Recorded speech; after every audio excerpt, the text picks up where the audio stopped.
In case you missed it, I'm just back from a whopping 10-day social media and news hiatus.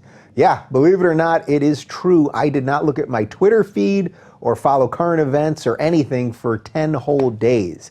Amazingly, going offline for more than a couple hours seems like a superhuman feat these days, doesn't it?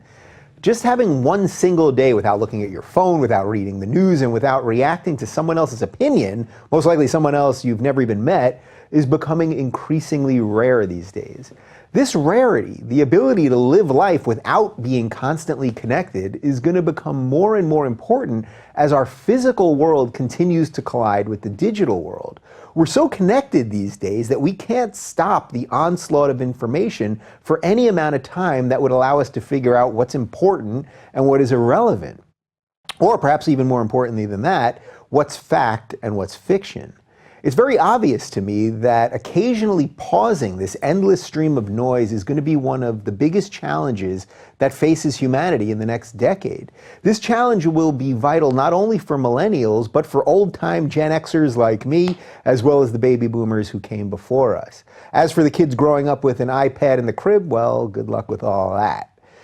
By doing pretty much nothing on my vacation, besides laying at the beach, going fishing, and taking bike rides, I was able to reset a little of this mental clutter. This reset was kind of tough for the first couple days, even though I tested my off-the-grid skills less than a year ago. Last time, and some of you may remember this, I literally locked my phone in a safe for a week to disconnect. But this time I just put my phone on a shelf in the closet in a shoebox under a couple other boxes. I guess that's some sort of progress right there. The first couple days I had the knee-jerk reaction to go to my pocket and look at my phone for no reason at all on more than one occasion. Eventually that wore off and I found a strange sense of freedom in not being online. By the final days of my vacation, part of me didn't even want to come back online at all. Fear not, here I am. Apparently the world didn't stop while I was off the grid. From the Milo scandal to this Trump CNN fiasco with the press briefings to the Oscars Best Picture screw-up, the world kept on spinning along. If you missed it, I did a live stream this past Monday with my thoughts on some of the craziness I missed, and we'll post a link to that right down below. Putting aside these specific news stories and current events, I noticed something else as I disconnected from the Matrix. I actually felt calmer, more present, and generally happier by being offline. Now maybe this had a little something to do with the beach that I was on and the margaritas I was drinking, but it wasn't just that. I don't think that our brains are wired to be taking in endless amounts of information all the time. Just think, 200 years ago, to get a message from London to New York, you had to write a letter, get it on a boat, wait a couple weeks for it to get there, and then wait another couple weeks for the response to get back across the pond to you. 100 years ago, our fastest communication was a relatively new invention known as the telephone, which now seems totally archaic. 50 years ago, we only had a handful of television channels, and 20 years ago, cell phones were so big they made Zach Morris's phone on Saved by the Bell look small. Soon enough, you'll be able to live stream video aboard a supersonic plane that'll take you from New York to London in about 20 minutes. The point is, the world is now speeding up at an incredible pace, and our own evolution, the ability for our minds to evolve along with the technology, isn't changing at the same pace. I believe this goes a long way to explaining why people are constantly outraged and always ready to fight with random strangers online. Our connectivity is evolving faster than our conscience. There's no way for us to stop scientific progress, and I would never be for it if there was, but we can certainly try to deal with its side effects more effectively. And by the way, you've all heard me say how incredible this online connection can be. It's how you guys got to me right here. This is the irony of our current situation. We all have an awesome power at our fingertips, but it's up to us what to do with it. As Uncle Ben said to Peter Parker, with great power comes great responsibility. Talking, or more appropriately, fighting about politics endlessly isn't good for our brains or for our society. One of the reasons that I talk about small government so much is because I believe that a good government is one that you don't have to think about too often. And if you don't have to think about it too often, you don't have to tweet about it every 5 seconds or write endless Facebook diatribes about it either. If the government doesn't have too much control over your life, you don't have to fixate over its every move or every policy that it institutes. This is always an incredible irony of the progressive ideology. They constantly complain about how the government operates, but their solution is always to make the government bigger. If only their guys were in charge, then we'd have some sort of magical utopia. This isn't only childish thinking, it's also just against human nature itself. The only way to rear in power is to rear it in regardless of who's in charge. The feeling that we all have to comment on every news story, to fight over every political point, and to debate every little issue is exactly why a smaller government would be better these days. Don't like Trump? The answer isn't to try to upend democracy. The answer is try to rein in the power of government. If we could only live and let live as our founders intended, we would spend less time worrying, fighting, and distracting ourselves from our own lives. So to wrap this up, I'm deleting this channel, closing my Twitter account, and shutting down my Facebook. I think we've had a pretty great run here over at the Rubin Report, but nothing lasts forever. All right, you got me. I'm just kidding. But what I will do is make a renewed commitment not to add meaningless noise to your already hectic life. Now share this video with everyone you know, or the world as you know it will come to a horrific end.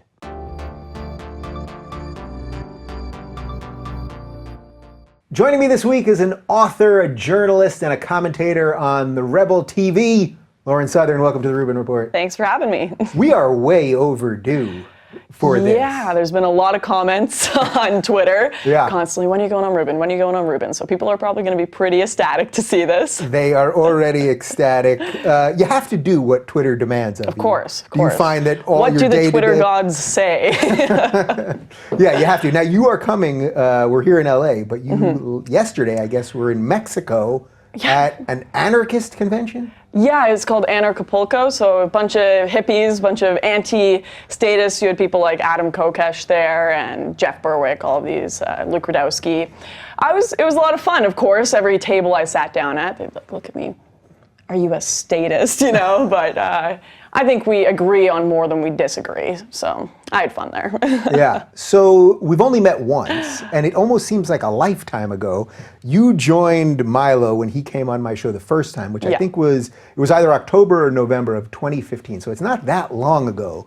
But that seems like a lifetime ago, doesn't it? Yeah, it was October, and we went to the Amber Rose Slut Walk then. Oh my gosh, it does feel like so long ago. Milo blew up since then, like insanely. I started working at Rebel full time. That was crazy. Just met you briefly there, but you're in a completely different studio. Yeah, so I do want to talk about your rise, but let's talk about Milo for just a second. Sure. Because if you mention his name and then you don't say something, everyone's going to freak out. What are your general thoughts on what's happened over the last couple weeks? You know, I actually made a video on it, and then I just decided not to publish it because I didn't think I could be objective on it. Because I know, like, I lived with Milo for like a week when I was in LA with him, and we went to your show and talked to him a bit. Obviously, he's been such a good person to me personally. He's even helped me through stuff, like in my personal life. Like, he's been just such a kind person. He is not a pedophile. He doesn't support pedophilia. I will never believe that. However, I understand how people looking in on the situation reacted that way. And I understand how I would have reacted if it were a Democrat that did this. Me knowing Milo personally changes my opinion on the issue, but I can't blame people for criticizing him. So I didn't publish the video because I didn't think I could be objective. Yeah, isn't that one of the tough things of being sort of an online person, is that you feel like you have to comment on everything, and in this case you're actually friends with the person, and it's like no matter what you say, a certain amount of people are going to be angry at you for it. Yeah, it was tough to watch. It was tough to watch because it was so, as much as it was true, these were quotes that were, he had said, they came out of his very own mouth. It was obviously something that was coordinated to get him to not speak at CPAC. Obviously something coordinated from the right, which was even more crazy to me, to take him down. So, I mean, it's hard to not take that into consideration when thinking about it as well. And that's what worried me too. I thought about, what if I get to the size that Milo is one day? What if I have 2 million Facebook followers one day and people go back and they just rummage through the stuff that I've done? What would they find? And you know, I thought about this one video I did in high school. It was for a grade 12 history project. And a girlfriend and I dressed up as Hitler and Mussolini, and we sang a duet about war crimes that we did, and like we got an A+ on it. But holy shit! If someone found that video, and took it out of context, like the stuff that they can do to you if you have an arranged, coordinated attack against you, horrifying. So was this just a very slick move by you, just mentioning this video right now? Because now, you know what I mean? You beat them to the punch. That's when like 8 Mile, you gotta self-dox. You gotta get there first. So you said it's very obviously a coordinated something. Now, my feeling on conspiracy theories, I always say extraordinary claims require extraordinary evidence. I assume you don't have any evidence that it was coordinated by someone on the right. I gotta say, I've talked to people that I can't say much without revealing much, but I've talked to people who like know some of the people that were like kind of involved and knew what was happening beforehand. So just, I obviously I can't substantiate that, so I don't expect anyone to believe me. That's just personal. I guess there's tons of people watching too, but right. me to you. This is gonna be on the internet, you know that, right? So without getting into the specifics of the evidence, why would somebody on the right, I mean, Milo was becoming the counterculture thing that was making conservatism cool again. Why would they want to take him out? Well, Milo threatens the people, Milo Trump, the kind of anti-establishment type right that want to bring the right back to what conservatism actually is, and not neocons, not kind of the like establishment people. The people who want to bring it back to its origins are a big threat to the Evan McMuffins of the world. The Evan McMuffins. Is he really someone that's in power though? Not really. Like he doesn't have any real. But you mean those the ideas of those people? Yeah, exactly. Yeah. What do you make of Trump in that regard? Do you think he really is a conservative? I mean, that's why I think everything's so crazy right now. You got the left and right fighting, but Trump doesn't really exist in either of those spaces. Well, I think our political spectrum of left and right is a little outdated. And it's really been, it's to simplify things for the wider populace who don't pay attention to politics that much, who aren't going to look at every policy. It's just easy categorization, left, right. Whereas, I mean, you have Trump coming out, and I don't agree with this, but he's going and putting out policies like supporting women in science and this kind of stuff. And it's like, oh, that's kind of a lefty thing to do, right? And like his views on healthcare and a lot of, there are people in this world that have pieces of the left and the right and mix them together in their politics. And I think Trump is far more one of those people than a lot of the other people. Yeah. Isn't that pretty much how we all are? Except that everyone keeps yelling if anyone deviates in their thought. But we all are complex and have inconsistencies and have pieces that might feel a little more left or a little more right. Absolutely. People need categorization in order to understand things. I always had a problem with using the word the left to describe people. I mean, I grew up listening to people like Ann Coulter and Dennis Prager, and they used the word the left a lot. But then I'd listen to people like Sargon of Akkad, and they're like, I'm a classical liberal, right? So I'm like, oh, do I want to use the word the left to describe everything? But when you do more and more videos online, you kind of realize it works. You get more views, more people pay attention because they understand that. That's already, I don't blame people for not being totally engaged in politics all the time. They have jobs, they have families to take care of, they have real lives. Yeah, a good government would be one that we don't have to talk about all the time, exactly. Right? So people need things to be a little like compartmentalized so that wider society can understand what's going on. So when you say the left, more people kind of understand what you're talking about now. Of course, if you say that in a political science classroom, the professor's going to be like, what are you talking about? Elaborate, right? Right. So before we get too deep into all the political stuff, tell me a little bit about your history. Like, what even got you involved into politics? Were you always into politics? Oh, boy, yeah, I've been into politics since I was a kid. I think you recently had Dennis Prager on the show. My dad used to listen to Dennis Prager all the time when he would drive me to school. And this is when I was like 13. And he'd be driving us to school, and I'd love listening to Dennis Prager in the background. Super interesting. It was the opposite of what I was hearing in the classroom all the time. So it made me a very kind of anti-authority kid, because I'd always be like, but what about this? But what about that? And all my presentations would be anti what the teachers would say, because I just had so much fun with it. How does that go for a kid in school in Canada? Not so well. I mean, I had a lot of bad, get kicked out of classes kind of situation. I was definitely a A or D student. Like, I'd do very good in the classes that I loved, but if I didn't get along with the teacher, like F, D student, right? Yeah. But it was kind of that. I started downloading the Dennis Prager podcasts on my own and listening to them. But one thing I will say is I never had my views forced on me growing up. It was always my dad. I would come home from school and I would learn something at school or whatever, and I'd tell my dad about it, whether it be privilege theory or about kind of the history of Canada and how whites were oppressive to natives or something. And he would just ask me questions. He would never say, no, you should have this right-wing opinion. He would be like, okay, natives, for example, do you think that they had war and fights here before the settlers came to Canada? Do you think that happened, Lauren? Do you think it was a black and white situation? And I kind of sit there and think to myself, I don't know, and I'd look into it on my own, right? He'd just ask me questions, and whatever the better argument was that I'd find was what I would go with. And if that argument was debunked one day, that's what I would go with later, right? Yeah. So that was I had a very good childhood, very good parenting, I'd say, and that my dad's interest in politics and him always questioning me led me to take political sciences when I went to university. Were you a political science major? I was, but I dropped out. It's a waste of money. Oh, you dropped out of school altogether? I dropped out of university, you dropped out of political science. I went to go major in political science, did like 2 years, and then I was like, peace. I'm not going to pay any more for this stuff I can learn on my own. I thought you were going to say that you had graduated as a poli-sci major, which would have made the two of us the only two people that ever used that degree to do something in politics. Exactly. It's what is it, like poli-sci, philosophy, all of it. It's barista degrees.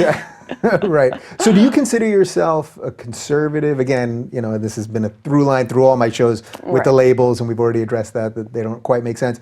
But you strike me a little more as a libertarian, and I guess, as you just said, the anarchists will consider you a statist. Exactly. But what do you really consider yourself? Putting a label on it, it's so hard. National capitalist, libertarian nationalist, but that's the thing. To libertarians, I am a conservative. To conservatives, I'm more libertarian. Yeah. What do we need to know about Canada? Just the politics of Canada?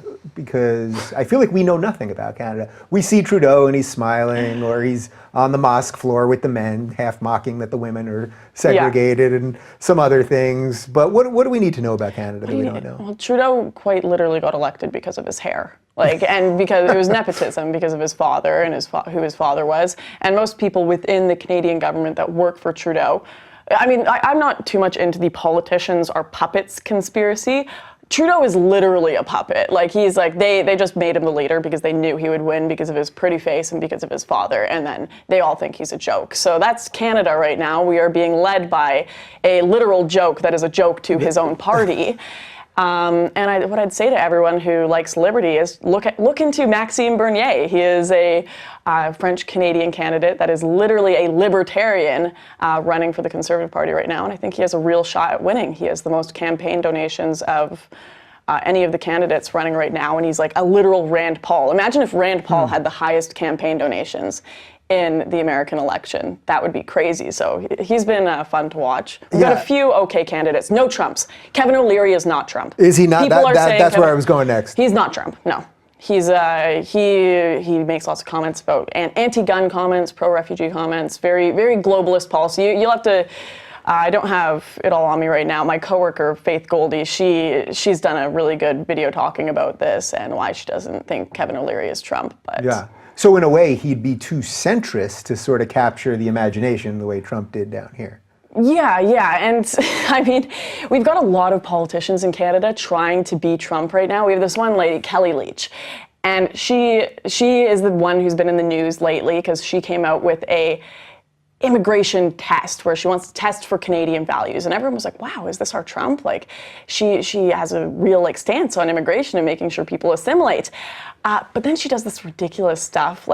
She sent out an email, and in the bottom of it, it's like, we need to drain the canal. And it's just trying so hard. Right. And she's not Trump. We have to put poutine on the something or other of the country. They're trying very, very hard to emulate what happened in America. And then you've got another half of them that are trying very, very hard to not and condemn it and call it white supremacy. There's this guy named Michael Chong who is quite literally, he's just a liberal that's running for the Conservatives. And what did we called him our John Kasich, and he's just calling everything white supremacy, supporting all of the big liberal policies, and all of the politicians that are like Trump he's calling out. So the whole Canadian election is kind of being based around the American election right now, and people either not wanting to be like that or wanting to be like that. Well, good luck with all of that. Yeah, thank you. We need it. What do you make of the whole white supremacy thing? The idea that we even have to talk about this seems sort of ridiculous. I just don't think, yes, I think there are some white supremacists, as there always have been. I don't think that there are Nazis running around. Nazis were a political party in Germany in the 1930s. They're not really running around now. But this idea that somehow white supremacism has come back and it's conflated with Pepe memes and all this stuff. Like, what portion of this do you actually think is real and has traction? Well, the fact of the matter is that people literally have to create white supremacy. They are so desperate to find it that they are making fake swastikas. They are pointing out if someone's just wearing a white hat, that's a Klan hood, right? In fact, the Canadian Nazi Party in Canada, my boss Ezra did a good video on it. There was actually a Jewish organization that backed up and egged on people to start the Canadian Nazi Party because they wanted more like kind of hate crimes to point out, right? Right. And it's so it's sort of like the cops need a certain amount of crime, a certain political view. You need these hate groups, otherwise you don't have any cachet. Yeah, and like half the people on sites like Stormfront are feds. Like it's a big joke online. If you go, I spend a lot of time like in tons of different political communities on Facebook, just like reading it. And if you go into any alt-right Facebook groups, the joke is always if you post anything super Nazi or anything, they're like, "Oh, Fed, are you a Fed?" Right? Right. They're like, no one does that in real life. No one runs around with Nazi tattoos in real life. You don't see it. So if it doesn't exist, then what? Well, you would agree that some of it exists, right? Like there's something there somewhere that's true. Yeah, even the Richard Spencers of the world, like they're kind of misrepresented as well. Like Richard Spencer is not a white supremacist. He is a white nationalist. He believes in a white ethno-state. He doesn't believe in whites being superior. So the problem that's happened is so many people they've never read fascist literature. They've never studied any of the far-right ideologies. They've just been told bigotry, bigotry, bigotry, repeat bigotry. So they have no idea what they're talking about. So either now they've gone in, they called everything Nazism, everything white supremacy. The word means nothing anymore. And then when you have Richard Spencer's come out of the woodwork that supports a white ethno-state kind of thing, they don't even know how to argue against him because they've never even heard the arguments in their life before. The only argument they have is bigot. So if there is a white nationalist, white supremacist uprising in America, it's simply going to be because the arguments against white nationalists don't exist other than bigot. Other than you can punch Nazis in the face. Exactly, and that's not a good argument. And it's literally bringing sympathy to the very, very few people that exist. Right, and that is also why I'm against punching these people. Beat them with better ideas, but punching them seems kind of crazy. So, look, I haven't read a ton of, really any of Richard Spencer's writings. I know who he is just from little clips that I've seen and things like that.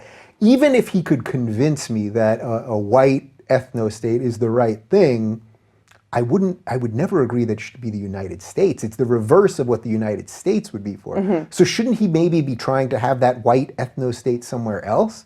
If that's what he's trying to do. You're going to have to invite him on the show. I know you're not his lawyer, but you know yeah. what I mean? Like if you're trying to do it here, that's against all of the whole Constitution and the premise of the United States of America. Yeah, well, I'm far more fascinated because obviously wouldn't that be an easy way to nip him in the bud? You'd think so. I mean, obviously, I don't see. I mean, I see like socialism super utopian. I see the white ethno-state in America specifically super utopian as well. Like, it's a utopian idea, right? They've got interesting movements in like France and everything right now, though, where they've got the identitarians talking about France belongs to the French people. And I find those arguments far more fascinating than the ones in Canada and America arguing for ethno-states that are super utopian and just not going to happen, right? I think it's actually a really interesting question to ask. Should Denmark remain a majority Danish people? And if you talk to liberals and you tell them, like, should Japan remain majority Japanese, they'll be like, yes, absolutely, right? So I think that's a far more interesting argument than kind of the Pepe, bring back the whites to power in America argument. And there's a lot more intellectuals in that movement in Europe kind of as well. Yeah, how serious is that whole thing? I think one of the biggest issues that we're having right now is people can't really tell how serious the situation is in Sweden. You know, there was this whole thing with Trump last week, and then he sort of backtracked it a little bit, then he reversed the backtrack and all that. But what's going on in Sweden and Germany and France and now Holland? Geert Wilders probably is going to be elected, and Marie Le Pen in France. Like, how serious is the immigration situation? Well, I think people have reason to, even if it's not so serious yet, which I think it is a lot more serious than obviously the mainstream media is portraying it. I think people have reason to be worried. I mean, you saw, I think you had Dan Carlin on your show recently. I was listening to one of his podcasts, Prophets of Doom. It was a really good one. Did you listen to it by any chance? I don't think so. Okay, it was about a Munster in Germany where they had the Lutherans and the Anabaptists living in this city, and the Anabaptists were kind of these radical, like, communist Christians, and they were trying to grow power in the city of Munster. And as soon as they became the majority and got more positions in government, these religious radicals, what did they do? They started asking all the Lutherans there to leave, to the point where they were like, we got to kill the Lutherans, right? As soon as they got a majority. So what happens when you get a Muslim majority in France? What happens when you get a Muslim majority in London? You already see it happening in places like Luton, where you have Tommy Robinson, who gets beat up on the street for being white in Luton, where he grew up. I was talking to a Pakistani guy in my Uber the other day. In fact, I recorded this. I probably shouldn't have, because it's a private conversation, but people don't believe me when I tell them this. His family moved to Luton, and he was telling me, he's like, I can't tell anyone this, but I don't want Luton to be a majority Pakistani. They've changed it. I moved to Luton because I wanted to live in Europe. I didn't want to live in Pakistan. We left Pakistan for a reason, and now we've changed the area. Yeah. And so then he moved to Canada because Luton was Pakistan. Right. And Canada has its own set of problems with this stuff, right? What is Trudeau's position on immigration even? I mean, after he met with Trump, he was basically saying, we'll take everybody, because Trump was like, no, we're not going to take anybody. But that's not a real position, I His think. position is, diversity is our strength. That's what he'll say. You think I'm joking, but like, you have Chrystia Freeland, who, I think one of our ministers, she was on Bill Maher, and they were talking about Islam and the threat of radical Islam, and she literally, there's an amazing video of it on YouTube if people can find it. He kept asking, he's like, do you worry about radical Islam? And she's like, suggesting that it's disgusting, it's bigoted, diversity is our strength, diversity is our strength, diversity is our strength. And they just keep repeating it. That's our liberal government. That's the CBC. They just keep repeating diversity is our strength. And once again, this goes back to, I think that kind of stuff is leading to a rise in more extreme right, because they're not getting answers to their worries about immigration from their government. Legitimate questions. Legitimate questions, exactly. Yeah, I mean, that's what I spent 2 years when I talked to all these people, when I had Sam Harris and Majid Nawaz and I on, Hersey Ali and Douglas Murray and Milo and Tommy Robinson, by the way. So a guy like Tommy Robinson, I got a lot of shit for having him on, just for talking to the guy. And he strikes me now, when I see what he's tweeting about, as extremely moderate. Like someone that cares about his country. I can't say off the top of my head I have ever seen him tweet something that I thought was blatantly racist. There may be some, he's in it on such a personal level where he's been punched in things where I'm not defending his whole Twitter account. But you know what I mean? Like, I see someone that's actually basically trying to do something good. Yeah, and I think you're going to see a lot more liberals, especially in Europe, especially in France, you're already seeing it, where people are like, shit, we have a problem here. And the liberals admitting, we have a problem here. And it's going to become more and more mainstream as soon as, this summer, there are 6 million, a report was just released in Germany, I believe, that there are 6 million people waiting in the countries surrounding the Mediterranean to come into Europe. And as soon as that ice melts, you're going to see the waves and waves of refugees come again. And if Turkey can't hold them, if they're going to be coming through Italy, if they're going to be coming through Kos and all the islands in Greece, you're going to, if they don't stop it, you're going to see some huge problems. And that's why Eastern Europe is building walls. That's why Eastern Europe closed their borders, why Poland, Hungary, Croatia, they're saying no, because they are at the forefront of the battle. It's Northern Europe that are kind of like getting the few people that are making it through that don't have that sense of urgency yet.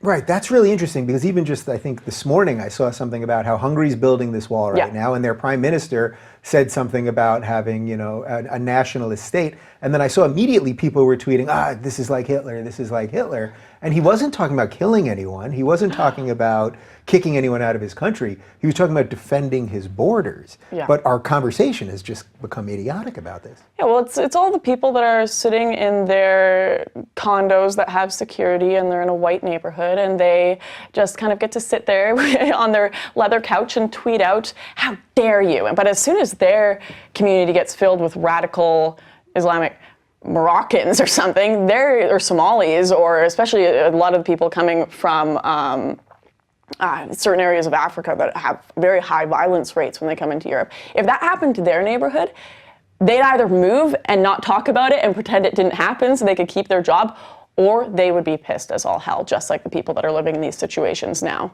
Yeah, so I think the second time that I had Milo on, I kept saying to him that he doesn't make the distinction between Islam, the set of ideas that Islam is, versus the nominal Muslim person who may or may not take his faith seriously, who certainly isn't engaging in anything terrorist related or anything like that, who wants to be part of the Western world. You do make that distinction, right? In my book, I referred to it as there's three different... Say the title of your book, because it's kind of beautiful.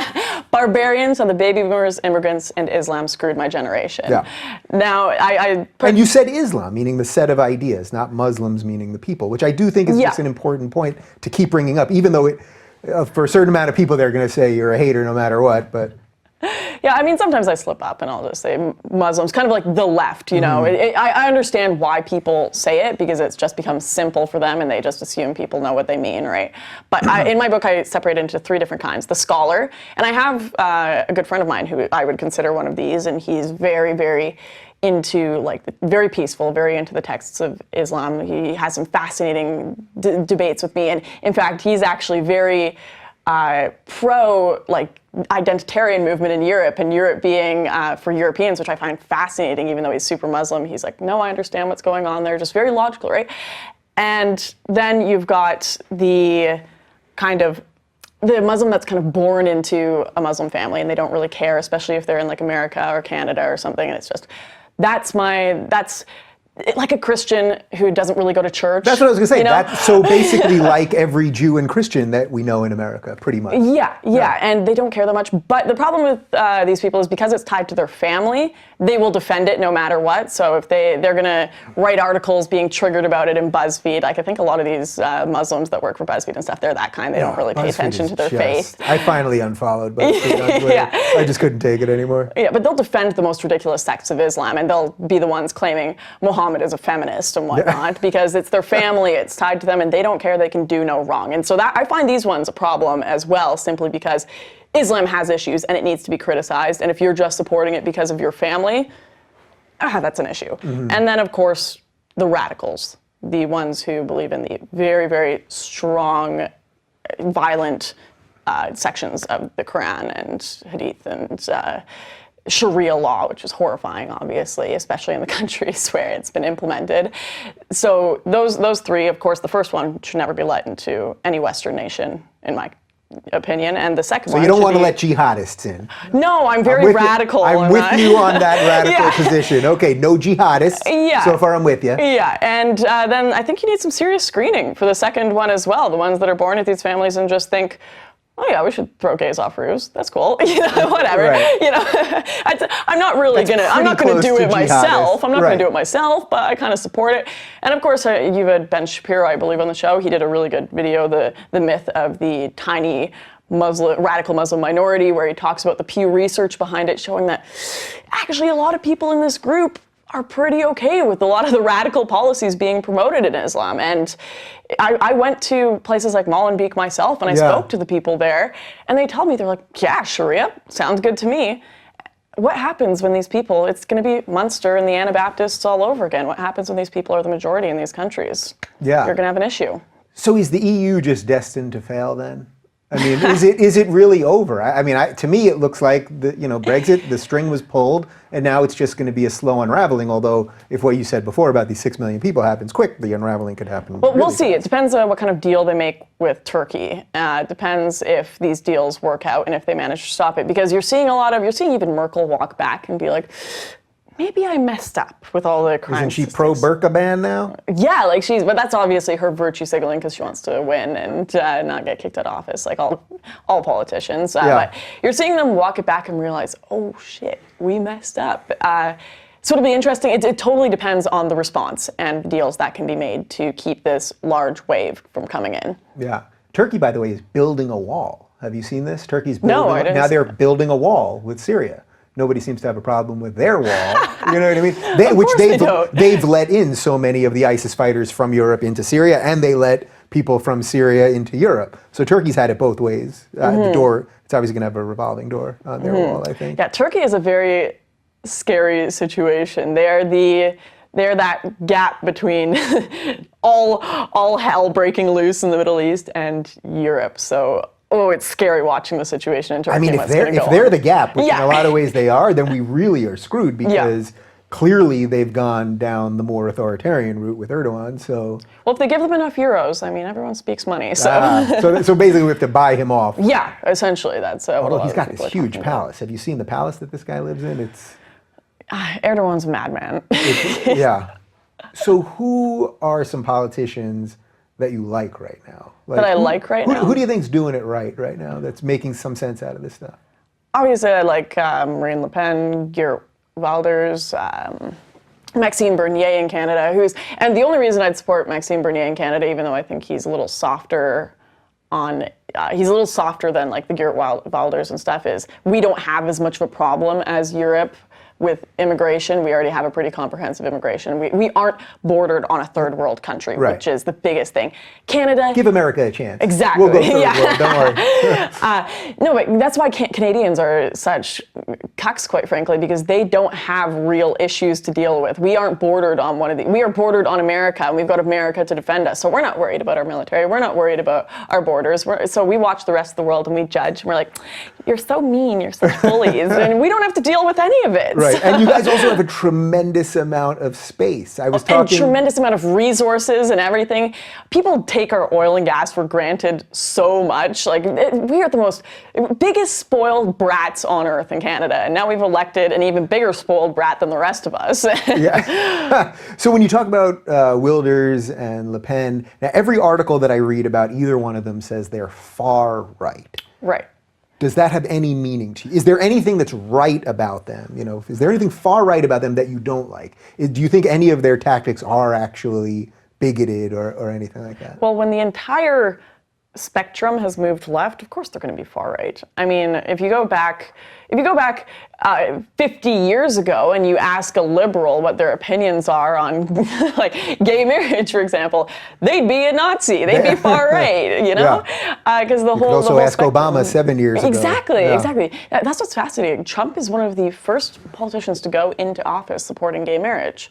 So technically, he could be like the most pro-gay president we've ever had. Look, the guy got a standing ovation at the RNC for talking about gay marriage. Peter Thiel gave an incredible speech. He kept the LGBT workplace protections in. I got no problem with Trump on any of that stuff. But yeah, if you go back 50 years, and all of your liberals are going to be far right today. So do I have concerns about Marine Le Pen and Geert Wilders being Nazis? Absolutely not, because if you just kind of turn that spectrum a little more normal, no, they're quite far away from the Hitler end. Right. Yeah. So I'm totally with you on that. But what do you do then if, okay, let's say they shut down the borders or they get the most, just pitch perfect immigration system and all of that stuff, and even if they stop letting in anybody, you still have a problem that's in the country right now. They know this for sure. Netherlands without question, France without question, Germany, they've all got it already there. What do you do about that? Well, the first thing you have to do, obviously, is the borders, because you can't solve the problem within. So once you've got that done, the birth rate's obviously a huge issue. I don't know if you've seen it, but people should look up the statistics on their own. Like the European, like the French people versus the Muslims within the country, the birth rates are exponentially different. They're just having so many kids and like growing and taking over these entire communities. How you deal with that? Well, you stop. This is one of the biggest things that I've had a problem with is my generation right now, Native Canadians, Native Europeans, Americans, they are being taxed so much, and all of the systems that exist today, they have become so generous with strangers that they are unsustainable for themselves. So kids in my generation, or young millennials, they don't plan on having children. They don't. They won't even be able to own houses because they can't afford it. All of their money and their parents' money that should be going to helping them is going to support immigrants. So start giving the money back to the native populations that do want to have kids. They're claiming it's a birth rate issue, and they're claiming we need to bring more people into the country so that we have enough people to work the jobs, whatnot, we have low birth rates. Well, then why are you disincentivizing all of these native people from having kids and buying houses by making it so expensive and giving all of their money to immigrants? I've never heard that argument before, that the birth rate argument, which we know is extremely low for all these westernized nations, or for the native populations in these westernized nations, that it's actually a tax issue. Well, basically. I would love to one day have 3 kids. I don't know if I'm going to be able to afford that. Maybe I'll only be able to afford 1 or 2, right? And anyone with a logical mind is going to think about, I want my kids to have good education. I want them to be able to eat properly and healthy and whatnot. How many kids can I afford to have? The reality is most people can't afford to have 4 or 5 kids. If your wife and all of your kids or all your wives are on welfare, you're going to be okay. Yeah, and you say wives, but this is a real thing. Exactly. This is a real thing, and the birth rate thing also. It's happening in every Western country. The most popular baby's name in Israel. Do you know what it is? What? Muhammad. Muhammad. The same in London. Most popular name there is Muhammad. That's very, very people would be having a collective panic attack if the most popular name in an African country or a Korean country was Bob or something. They would be freaking out. I thought you were going to say Jesus, but just Bob. Just Bob would do it. Just a white name. Yeah, just Jim. People would be Jim. If Jim was the most popular name, can you imagine how many HuffPost think pieces would come out on that? Imagine if you had neighborhoods. Because I went into a neighborhood in Germany that what was it called? I'm trying to remember. It'll come to me. But I went into a neighborhood in Germany where the whole neighborhood, Turkish flags every window, huge Turkish flags, all the cars, Turkish flags. There was one German, it was Marxloh. There was one German flag I saw in a window, and it literally looked like the most depressing, kind of pitiful protest on conquered land. Mm-hmm. It literally looked like conquered land that I was looking at. And do you think if Germany went to war against Turkey, that Marxloh would stand with Germany, or would it eat Germany from the inside out? Would it fight with Turkey? They would fight with Turkey, that is a fact. Imagine if there was a place in Japan that you went and it was all American flags everywhere. It was all white community, and they were racist against the Japanese there. And they didn't speak the language. They never bothered to assimilate at all. People would be disgusted. They would be disgusted, and I'm disgusted by what's going on in Marxloh. I love freedom, and I think that people should have the right to put that flag outside. That doesn't mean I have to support it. That doesn't mean that I have to be for it. What do we do with the media when it comes to this stuff? Because this stuff is not getting through to our mainstream media, an honest discussion of this stuff. There's a lot of it happening online, and it often happens on the extremes, and I think there's a couple shows, I like to think that this is one of them, where we're having a little more of a nuanced conversation about this. But how do we get this to the mainstream so that before it's too late here? The worry is always that people have to suffer a lot before they actually realize they have a problem, right? Yeah. You think that's just how it is at the end of the day?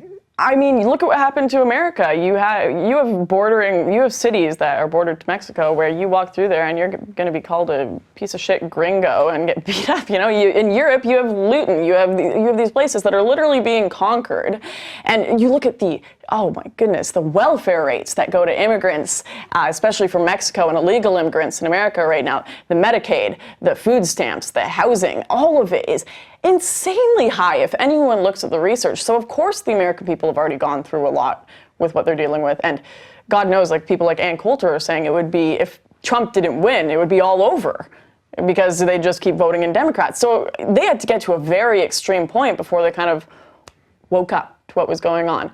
And there is a shift going on. We both know there's a shift going on in the media, in popular culture rather. Yeah. Where people are starting to push back, and you're seeing bigger and bigger figures come out more and more. I mean, your video that came out on why I left the left is something that so many people refer to as things are shifting. Look at Dave Rubin came out and said this. That's a lot of people I know. I mean, and what I tried to say sort of in that video, but what I've said subsequently is I believe the exact same things that I believed in 1988 when I first got into politics in seventh grade. I've changed a little bit maybe on some economic stuff. I'm a little more libertarian maybe than I used to be.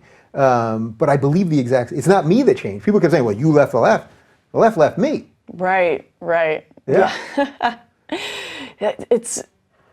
I do understand how these radicals took over, but it's amazing to see how quickly it happened, how quickly and effective the tenured hippies that were in the institutions managed to plant that seed of extremism in a whole generation of people and get them into the media, plant them into the government. And it's going to be very interesting to see what happens with this, because the tail end of millennials, obviously, and the ones that are just going to be leaving university and everything, they are radicalized. That's done. Things are changing now, especially with the kids in high school that are more and more conservative, which is awesome.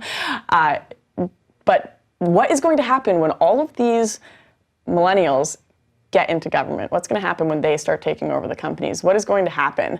It's very interesting. Will they change their mind when they start paying taxes, which is a theory that a lot of people have? Or is the indoctrination too deep? Right, so that's like, if you're in your 20s and you're not a liberal, you have no heart, and if you're not a conservative in your 30s, you have no brain, or I might have changed it. I'm hoping that natural cycle happens, but I don't think the indoctrination was as bad when that quote came out. Right, well, safe spaces and trigger warnings didn't exist back then. Exactly. So these kids have been so insulated that I was supposed to speak at UCLA, or USC, I think tomorrow, and they couldn't get enough security or something, so now I'm not speaking there. I mean, yeah. But you put your ass on the line for a lot of these things. You go to places all over the world. I've seen you at rallies and all kinds of stuff. Where do you get the balls to do it? Because a lot of the times, did someone throw pee on you once, or somebody? It must be, that happened. Antifa. Did that happen, or did I make that up? That was a thing that happened.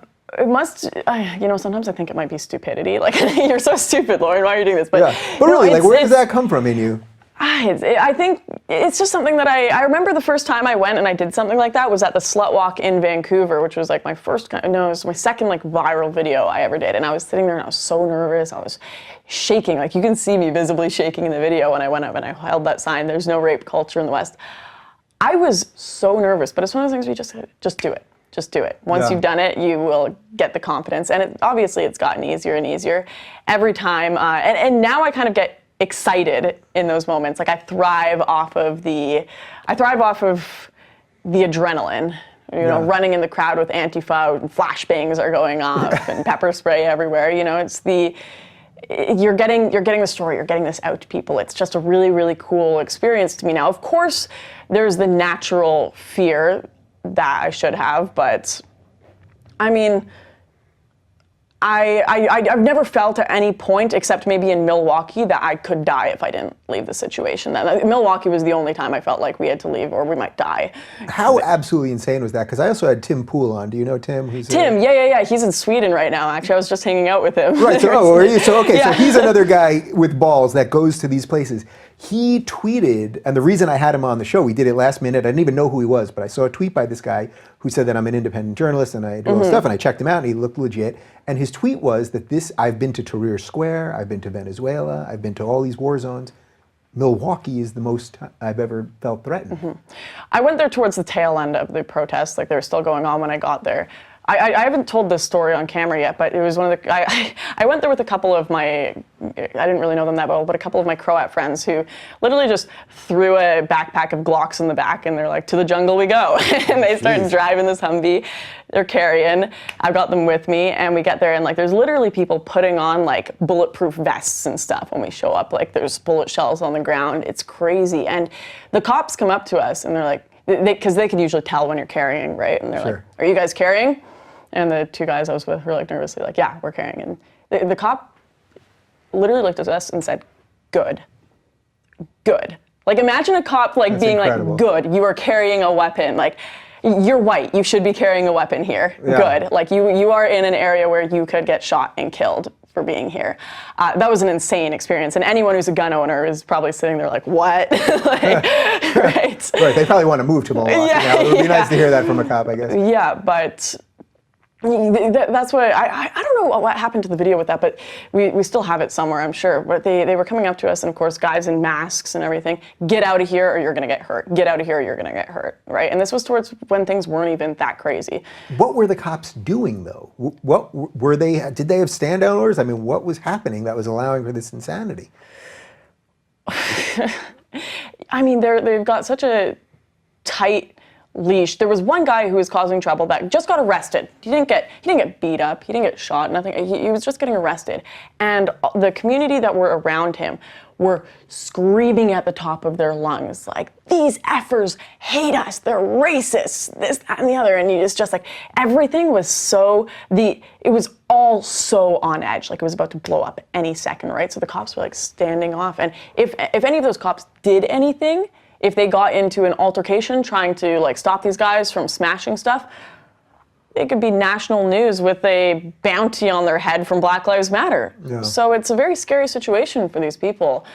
And it's such a sad situation because being in that community and talking to the people there, they were very indoctrinated by the media. Like it's hard for me to go there and say they are consciously making these stupid decisions, right? A lot of these people like truly, truly believe that they are living in this white supremacist society trying to bring them down. And of course there were people within that community that I spoke to as well that understood the indoctrination of the community and were like, yeah, I'm living in a community of people that have been totally indoctrinated to vote Democrat and have been totally indoctrinated to believe this is a race war that we're living in right now. Right. We should pause there for a second because in most of these cities, the mayors are Democrat. Yeah. Milwaukee, Chicago. Yeah. One of the gentlemen I spoke to there was like, he said exactly that. He's like, we've had Democrats year over year over year, and none of these people notice that nothing gets better. It seems to be getting worse, actually. It's getting worse. Yeah. So how do you flip that? How do you actually show them that this isn't what's right? I sense actually that Trump is actually going to be good at this, which is why people are so angry at him, because he's already said, I'm going to go into the inner cities. Now, I'm not for federal overreach of doing this, but I think there's ways you can do things. He's going to work with Steve Harvey. Everybody likes Steve Harvey. But they're going to try to do some of this stuff in the inner cities to clean it up. I mean, that would be a great win. It would be a great win because it's the right thing to do sort of morally and in terms of a country, but it would also be a great win for Trump personally. Well, obviously, a lot of these people get a lot of welfare and stuff right now. Now, these young men that were there that I'd run into, there were a lot of young kids running the street waiting for things to happen, like for stuff to set on fire so they could smash and get some weave or whatever, right? And like these young kids, they would come up to us and we had our camera out and they were like, yo, what kind of camera is that? Like, tell me about it. Do you guys sell videos? Is that what you do? And they were really curious. They were like, man, what kind of job do you do? I'd love to do kind of video stuff. Can you tell me how you do that? Like really genuinely curious to know like about a career they could go forward with. And I mean, there was a viral video. This is going to go into a bit of a different category, but this rapper Meek Mill, have you heard of him? I don't know the Meek Mill. He put out a viral video recently where he makes a homeless guy do 20 push-ups for $20, and everyone was infuriated. The internet blew up. They were like, "This is disgusting. This is awful.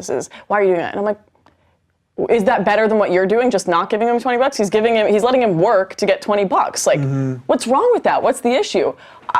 Why not set up a more Republican system where these kids are given jobs, like bring jobs to these communities. I mean, they burnt down the gas station because they're convinced it's racist. They burnt down the city because they're convinced of racism. Stop with these Democrat tactics of race baiting, telling them they're all oppressed and giving them free stuff. Give them opportunities. I mean, I'm telling you here, the kids were talking to me and they want that.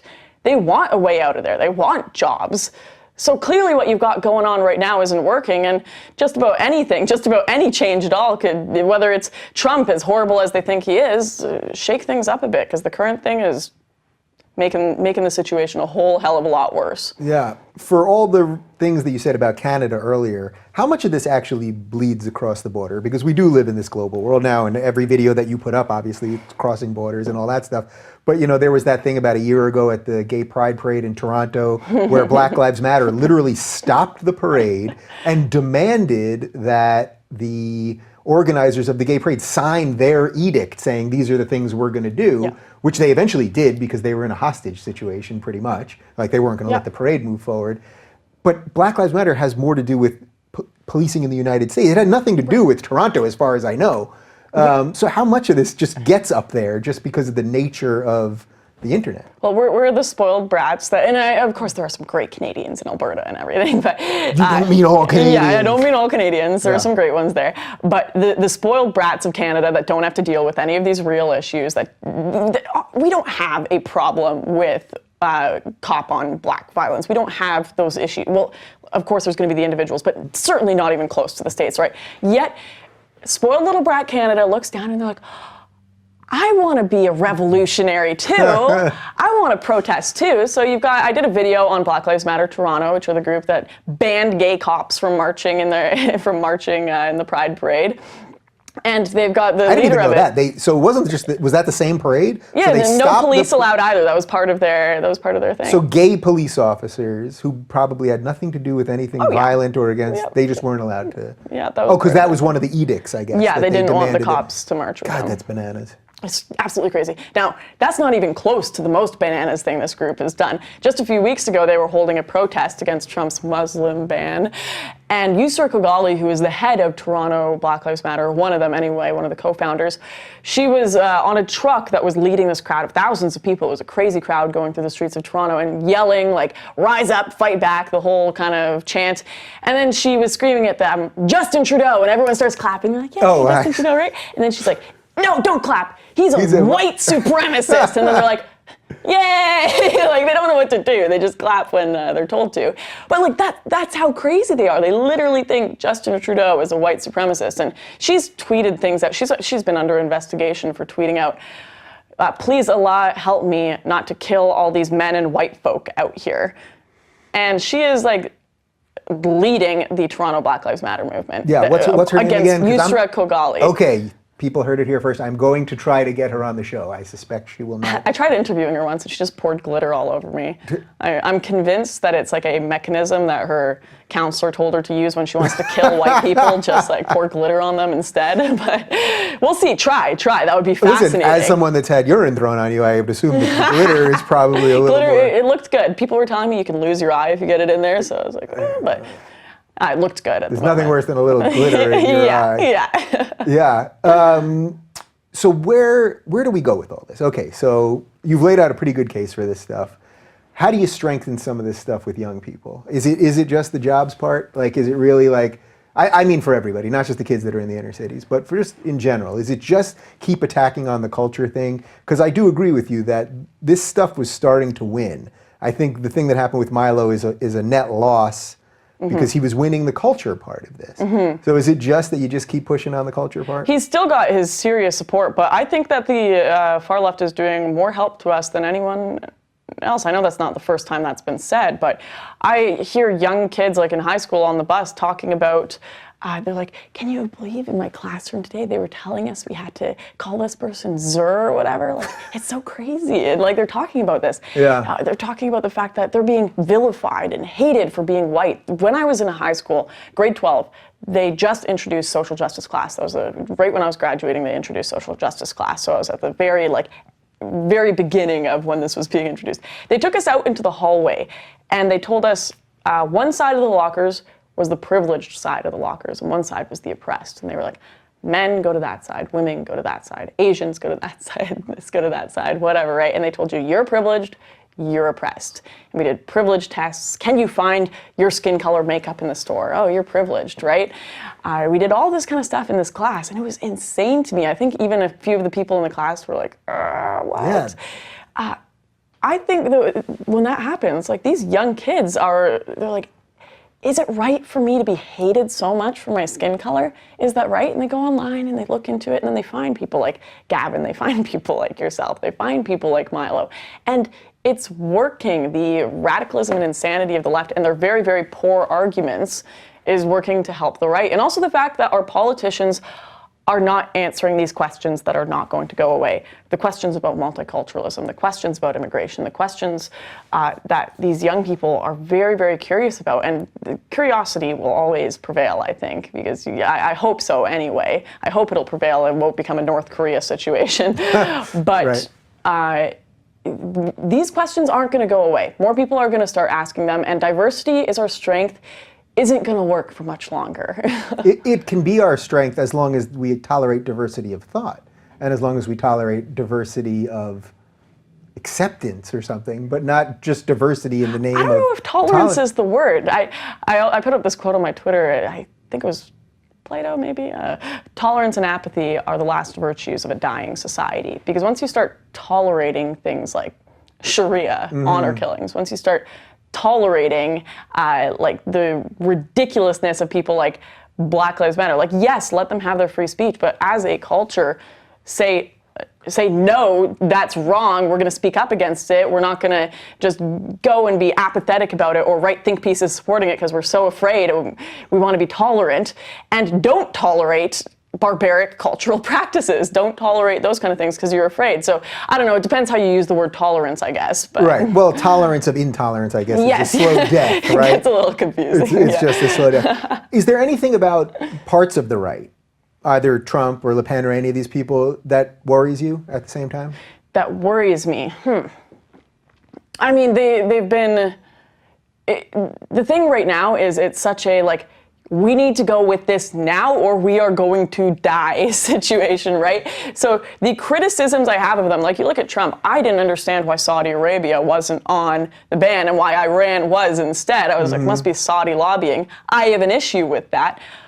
But at the same time, he's still better than Hillary, right? So I think we should definitely be criticizing Trump. We should definitely be criticizing our disagreements, but not in the situation in Europe right now with Geert Wilders and Marine Le Pen yet. Wait until you've kind of helped the country and then keep your politician in line. Make sure they serve the people. Make sure they are appointed to, make sure they do their job, are the servant of the people and not the other way around. Yeah. Right? So I understand why people were so extreme in support of Trump and not criticizing him, especially during his election, because it was a do or die situation. But now I think the people that are very pro-Trump should start criticizing him, making sure he keeps his promises, making sure he doesn't become a problem for the people. As for the people in Europe right now, I'd say save your criticism. I know that sounds bad, but it's a do or die situation in my opinion. Yeah. Do you think the days of the old school politician are pretty much over? I mean, you know, I heard just this morning that now Oprah is considering running in 2020 so we could have Oprah versus Trump because Hillary versus Trump wasn't enough for us. You know, just that, you know, all of these people, they seem to be larger than life now. Just a guy who really understood government, who really, you know, maybe worked in the private sector and was a decent home person and good family, why would you ever want to get into politics, number one? But number two, you just never have a chance because the machine now wants something that's so much bigger. Well, I think what you're going to see now, absolutely, I agree, the old politician is going to be gone because you're seeing people shocked that Trump is following through with his policies that he presented. You're like, he's actually building the wall? What? Politicians don't do that. They don't keep their promises. What is this, right? And I think the left are going to be like, we want a politician like that too. We want someone that's going to keep their promises. And the right in other countries are going to be like, wow, that's really cool. He's doing what he said he was going to do. We want that. And they're starting to see the model for how that works. They're starting to be able to call out the kind of polished establishment. You know, they can tell who is who. They can tell who is being honest with them. And hopefully that does kind of kill the old style politician because it was getting pretty effing sad. Yeah. So is this just not a time for a libertarian? So for someone like you that I think has more libertarian leanings, the things that you're talking about, if you're talking about really the border stuff and all that, it's not really libertarian. Like you need a strong government to do a lot of that stuff. So does that separate your ideals from just the immediacy of now? Right. Freedom is not free. It has to be defended. And my ideal society is one without a government. That would be so cool. Is that going to happen in real life? No, it's utopian. I'm not going to live in a world where I'm going to be with book club Puritans. Piss me off so much. They just yell at you. You're a statist. You're a statist. You're a statist. Well, how are you helping the real world, dude? Like, what kind of policies are you implementing? Sorry, Gary Johnson is not going to win the election. That's a fact, right? Right. And you can't just disassemble everything. I'm a classical liberal, but I have a lot of libertarian leanings. But you can't just magically make all these things go away and expect the wheels to not come off and have a massive implosion. Yeah, and that's the thing. Like, if you get rid of your government, well, someone's going to come in and say, "Hey, I want this country," or enough immigrants are going to come in and say, "Hey, let's make our own government." Let's, the freedoms have to be defended. And if you get enough people in your country that start immigrating there because you have open borders or whatever that hate freedom, well, they're going to elect a very authoritarian government. So, yeah, you need borders to defend you need a very, very strong culture of freedom, first of all. And you need to defend that culture and make sure people assimilate to that culture when they come into the country. Because as soon as the freedom lovers are overrun by the people who want far more authoritarian governments, they're going to elect them. You can't have a very, very extremist, libertarian, purist society and democracy at the same time. You can't have open borders and democracy at the same time. You'll see corporations importing voters to vote for the politician that supports them. It would be insanity. Yeah. And democracy is not going away anytime soon in the West. So sorry, purists. It's just, you got to work within the system you've got. And there are people like Maxime Bernier in Canada they call him a libertarian in the mainstream media. He's got extremely libertarian policies, but he understands that the borders need to be protected because we live in a democracy. Yeah. So there are logical ways to reduce the state overreach, but stay in the realm of reality or we're going to have a bad time. A reality libertarian, I guess, is sure, what we're that talking works. About. It's not that catchy. And I think that nationalism is one of the best ways to oppose big government because it's saying bring things back. Bring things back, and the more people get nationalists, the more and more nationalists they get. They're like, because family is such a small unit, but it's the first nationalist unit. I'm going to feed my kids before I feed someone else's kids. Otherwise, my kids will die, and so will my family line with it. The same goes for your city, your province, your country. If you don't help them first, and you start giving all your money away, well, your country dies, and so does its future. So you need to support the nationalist units. So back up from the UN, back up from the EU, focus on your nation, and then back up from the state, focus on your province, get it closer and closer to the individual. You gonna run for politics one day? Run for office? I did when I was 19 for the Libertarian Party, of course. Really? I didn't get very many votes because I was running for the Libertarians, but I don't know, it's such a toxic environment, the people in it. I mean, you're in the area, but it's so toxic. Maybe one day, I'm very young, so I've got the whole world ahead of me. There you go. Well, I'm glad that we finally did this. I think it was long overdue, and I didn't look down once, which I always say is the mark of a good interview. So thanks for coming in, and you guys can follow Lauren right on the Twitter. It's Lauren_Southern. Thanks.